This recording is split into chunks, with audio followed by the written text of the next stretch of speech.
Hey guys, welcome back to Gardening Tips with Kelly. We're here at the Superior Garden Center lot where we're going to be showing you guys some design tips if you want to DIY your landscape this fall. We're mainly going to be focusing on the softscape of your landscape, which includes your beds and your plants. And this could vary greatly depending on the style of your house because that will determine the design of your landscape.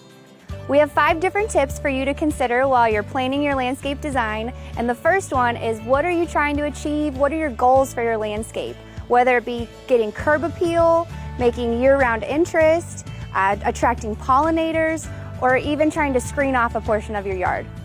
Moving on to step 2, this is where you get to start building your beds. Now you're going to want to make your beds deep enough so that way you can achieve layers of plants, and then also it can accommodate the mature size of the plants.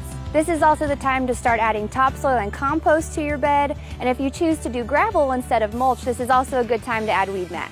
Step 3 is coming out here to visit us at Superior Garden Center where you can start choosing your plants. The first consideration is making sure that you have year-round interest in your beds.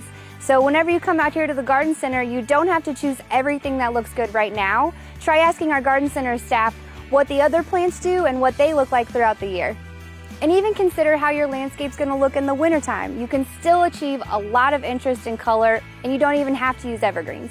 We mentioned earlier that you want to keep the mature size of the plants in mind, so take that into consideration while you're shopping.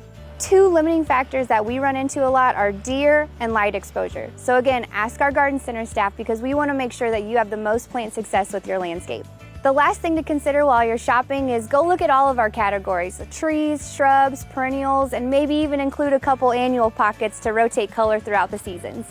Our 4th tip is the design and layout of your beds. And there are some concepts that can improve your landscape, but are sometimes overlooked. A layout that we commonly see is alternating plants in a straight line. And a strategy that we suggest is taking those plants, putting them in masses, and repeating them throughout your landscape, which would help create a lot more unity and movement around your entire house.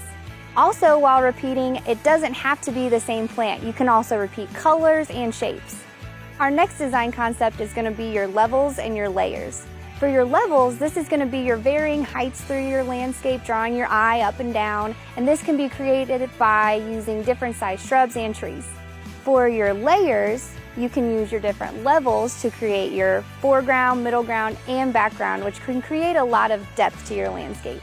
Our last design concept is the focal point, and this is really important if you want to draw your eye to your front door, a water feature, a fireplace, and this can be achieved by using a really neat specimen plant or a good pop of color. Our 5th and final DIY tip is just the finishing touches. This is the time to gravel or mulch your beds, and also come out and talk to our garden center staff to determine the fertilizers you may need to maintain healthy plants. If you're ready this fall to start installing some plants, come out to our garden center with some measurements and some photos, and our staff would be glad to help you start brainstorming. And also, if it starts to be a little overwhelming, you can always get with one of our designers and they can make a professional plan. Well, it's a busy day out here on the lot at Superior Garden Center, so I need to get back to work. So until next time, thanks for watching Gardening Tips with Kelly.